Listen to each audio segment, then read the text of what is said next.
Hey everyone, it's May. Welcome to another episode of the May Lee Show. I know it's been a while, but and also my surroundings are a little bit different. That's because I had to teach today at USC, and I really wanted to get this episode out because it's timely. And so I decided to shoot this introduction here in my classroom. So this episode is about April 29th, 1992. It's the 30th anniversary of the LA riots. And we call it in Korean Saigu. The reason for that is because Sa means four, I means two, and Gu means nine. So 429, so the date of the LA riots. Many of you might know something about the LA riots, and some of you might not. But 30 years ago, here in LA, there were massive riots that lasted 5 to 6 days. And a lot of those riots were concentrated in Koreatown. What triggered the riots was a verdict by the court here in LA on the beating of Rodney King, a black motorist. Four white police officers were caught on videotape beating him really pretty violently. But the jury pretty much acquitted all of them. And that verdict set off a firestorm, an explosion, literally and figuratively. And a lot of the rioting happened in Koreatown. So the damage that was done, it was major in those couple of days. It was 63 lives were lost, 12,000 plus arrests were made, 3,000 businesses were destroyed, and over $1 billion in damage. And unfortunately, the Korean community incurred a lot of that damage. More than 50% of the loss in dollars was taken on by the Korean community. And then 65% of all the businesses that were destroyed were Korean-owned businesses. So a lot of narratives were going on at the time, most suggesting, especially by the media, that this was a race war, that this was a black and Asian Korean conflict. But also, of course, the black community being very angry about four LA police officers being acquitted for beating a black motorist, Rodney King. But there's a longer history to all of this, of course, because of the systemic racism that has, been a part of our country for so many years and decades. And so I wanted to address some of the issues that sort of encompass why the LA riots happened and where we have come in the 30 years and where we still have to go. So there's a lot of events taking place to commemorate the 30th anniversary. So I decided to speak to someone who is really familiar with this topic because she's worked within the Korean community, but also tried to create allyship and partnerships with the black community and others. And her name is Hyepin Im, and she is the president and CEO of a group called FACE LA, which stands for Faith and Community Empowerment. So she basically was really affected personally 30 years ago by the LA riots because she was actually living here and going to school here. In fact, here at USC. And so she started to work on this concept of why is it that this happened? What were the circumstances? What were the misunderstandings? What were all the false narratives that were taking place and all the stereotypes that were created? So she took it upon herself to organize and start building allyship and also trying to learn herself about what was going on, but then also to educate other communities. So I decided to have a chat with her about, everything that kind of encompasses this very complex topic. And one personal note, Hyepin and I have known each other since college. We went to different colleges, but both in the Bay Area. And so we've known each other a very long time. And so it's really interesting to see our worlds come together in this way again after all of these years. So we started off by talking about why she wanted to get involved in understanding the reasons behind the LA riots, where we are today, and where we need to go. So here's that interview. Why I think that this is so critical to me is that, I was a USC MBA student, and during that time period, when all hell broke loose, right, for the Korean community, there wasn't a ready representation of voice for the Korean community. And I saw our community being vilified over and over again. And I knew that there was more to this story, and the fact that all their livelihood overnight were all destroyed and devastated, and no one coming along to, help us, protect us, defend us. But, when they tried to rebuild again, the liquor license was taken away. That was a source of income. And then they imposed new restrictions and requirements, like they had to add security guard, they had to put lighting, which I felt was really unjust. And so there was a lot of injustices of the lack of political voice and power. But and there's also, Hyepin, I think the really important point to make also is that there was such a lack of cultural understanding, of just basic Korean understanding. Right, not just language. I'm not talking about language, and of course, language was barrier, but just the lack of how Koreans and the traditions and cultural behavior and interactions are. So therefore, when there's none of that, then of course everything's going to be misconstrued and misinterpreted. Right. Absolutely. And even in my current conversations with Black leaders, they say they really don't know us. They really don't know us. Even now. And so really, I think there's a part that we need to also, even for the sake of our own life, survival, it's really critical that we reach out to others, right? But I think even more so is that they are completely unaware, because of the model minority myth, that we are suffering too. Yes. And so part of this Hyepin campaign is to really help open eyes to the reality and the predicament of our community in such a way that it opens eyes and opens hearts. And so going back at the 10th anniversary, when President Bush came, he bypassed Koreatown, didn't even make a sentence about. Really? Oh my God! I didn't realize it. And so, and then, as mentioned, there were no already known leaders, recognizable leaders, in our community, and so they would go to the same individuals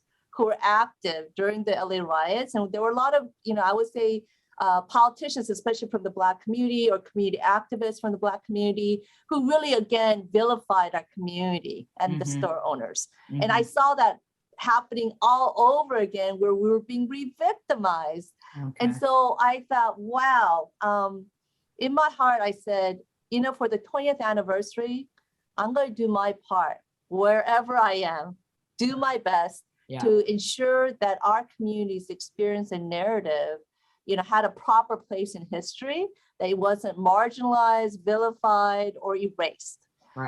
And so another lesson that I took away was that, about 3 days after the event, there was about 100,000 Korean Americans who came out onto the streets for a peace march.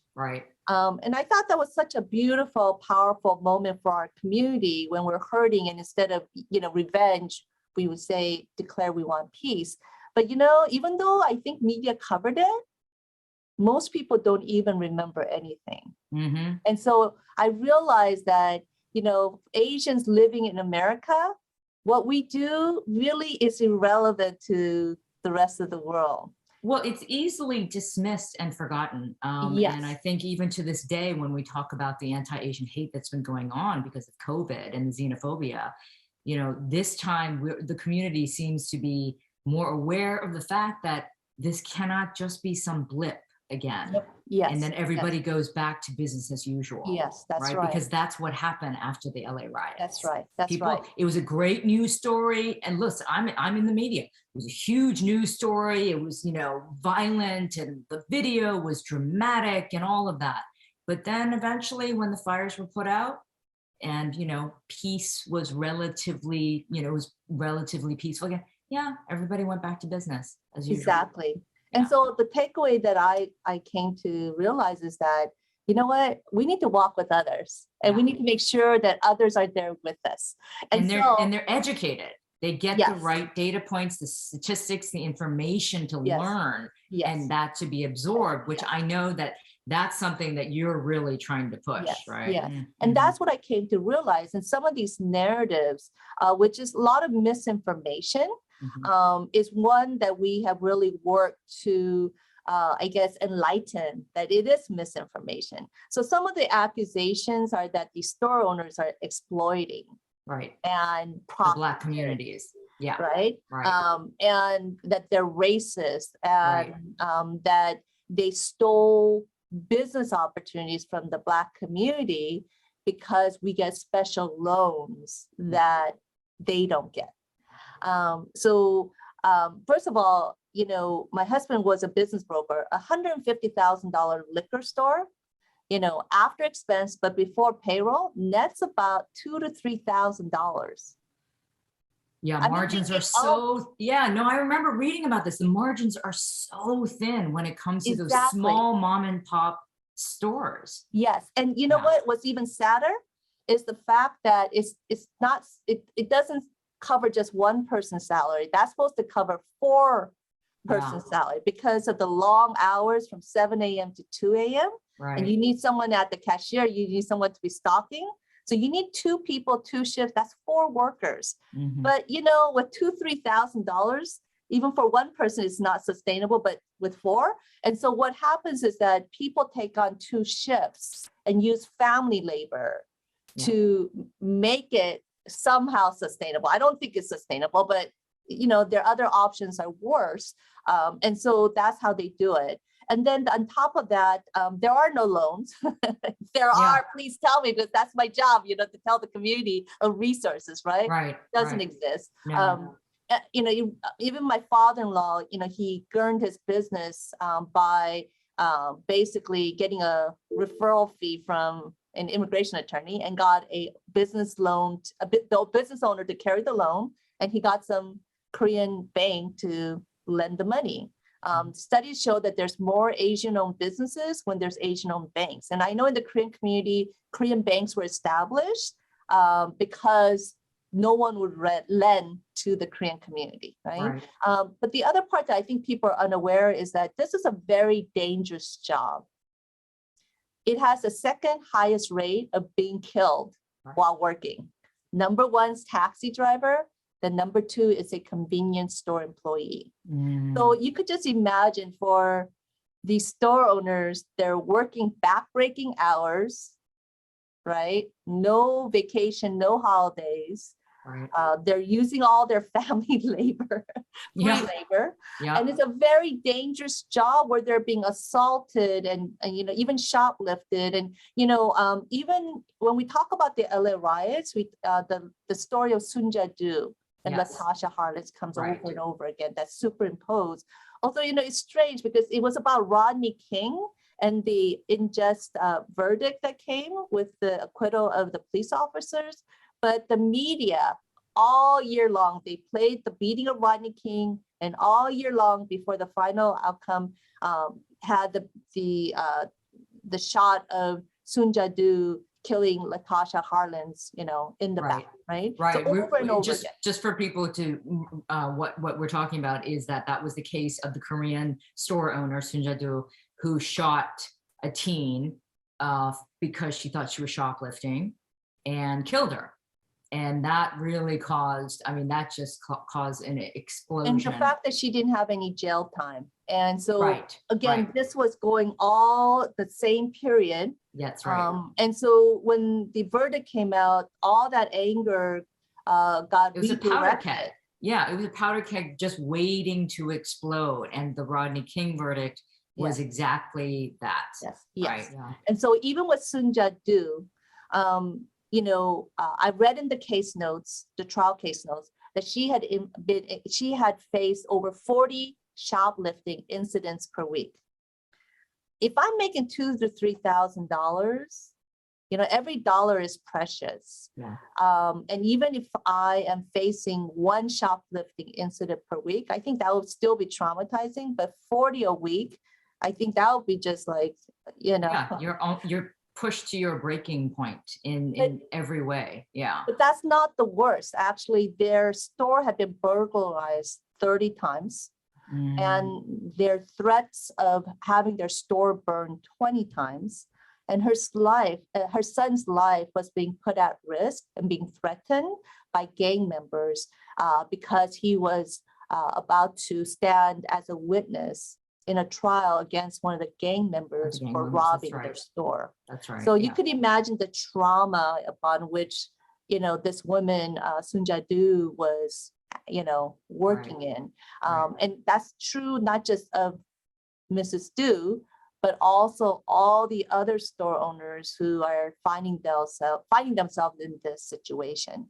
And but so let me give you the other argument that I'm sure you hear all the time. And I think this is why we have to have these conversations with people from other communities, and not just like stay in our silos, which would be, the Black community may say, well, look, these Koreans are coming into our community, taking advantage of us, opening these stores, and they're making money, right? And like you just said, they're barely making money, right? Their margins are very thin, but they're still thinking they're taking advantage of us. And then on top of that, they're being rude.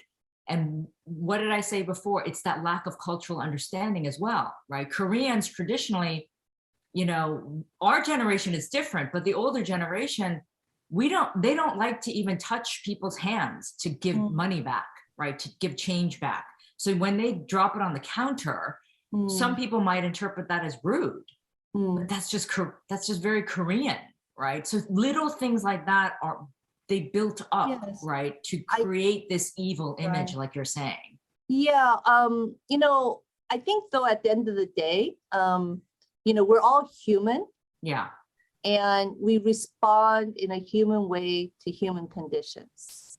Right. And so, as mentioned, I've been to restaurants owned by Koreans and they could be rude, right? Oh, totally. And I would not be very happy with them. I'd be really pissed, right? Yeah. But whether they're Korean or non-Korean, when I get bad customer service, I'm very unhappy. Right. And so that is kind of the lived experience that I hear from many Black friends, that they've been to many of these Asian-owned stores, and that's what happens to them. And so I really empathize, and that needs to be addressed and corrected, right? At the same time, I also want to say, I just can't imagine what store owner would want to spend their time, right, their busy day, following customers around. I believe that that's from an act of desperation, when they're being assaulted and being taken advantage of in many ways, and when they call the police, nothing happens, and they have no cushion, that $2,000-$3,000. And so this store owner also needs help, right, to do better. And so I often give the example of yelling at someone in a wheelchair to jump. Knowing that they're in a wheelchair is a very critical information, right?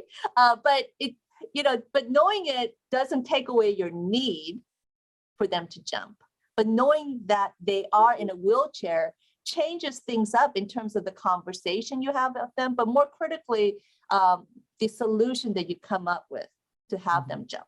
Right. And I feel like the last 30 years, there's been this ignorance, or, a lack of awareness that these store owners are in the same economic wheelchairs.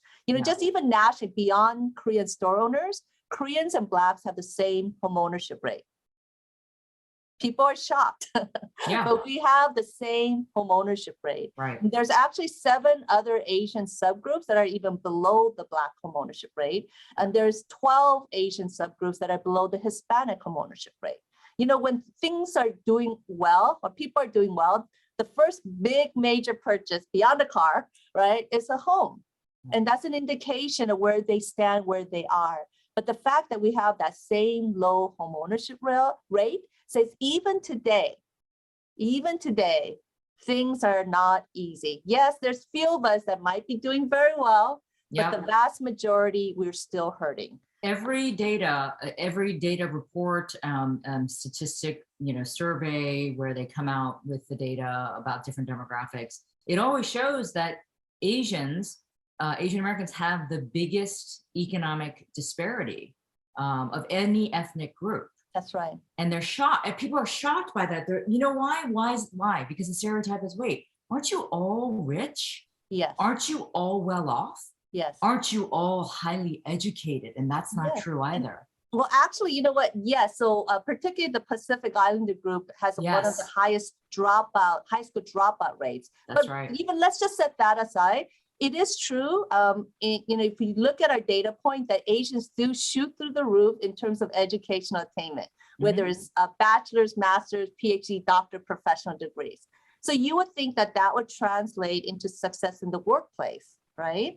But no, actually studies show that Asians have the lowest likelihood. So in the private sector, Asians are at 55% of being promoted to management, African Americans 65%, Latino 74%, and then Caucasian 111%. But now in government and universities, because of more regulations, you would think things should be better, right?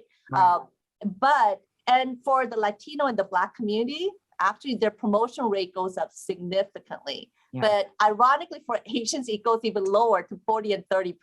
Yeah. And so, if you were to define discrimination based on return on investment, especially in education, I would say Asians have the highest rate of being discriminated. Right. I could go on even on COVID-19. New York was the epicenter, right, when the pandemic broke.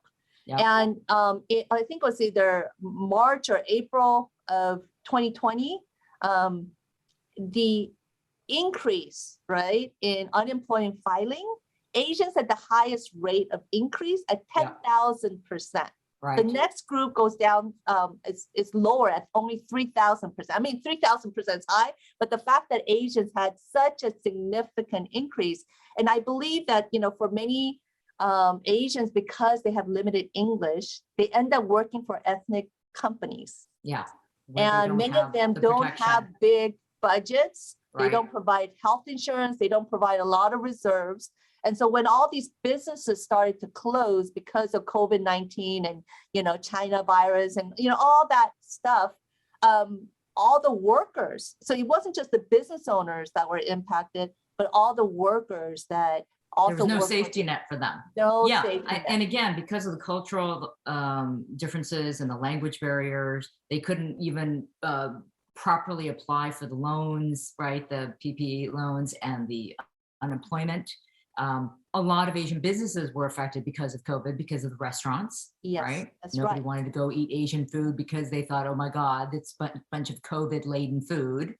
And then, of course, just because, we don't want to ask for help oftentimes, right? Asians want to keep to themselves. And so therefore, there's so many reasons for why Asians were hit so hard. Yes. And even medically, healthcare.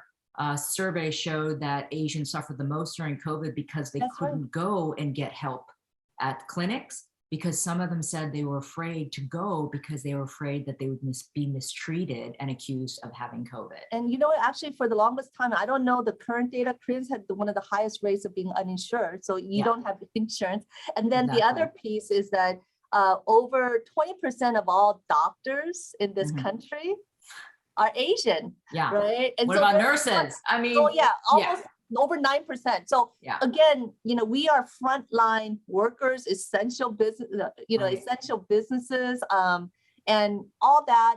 And yet, again, there's repeated discussions about the sickening and killing of Black and brown lives, but no mention of the Asian community. Actually, May 2020, Asians had the highest death rate of COVID-19 in LA.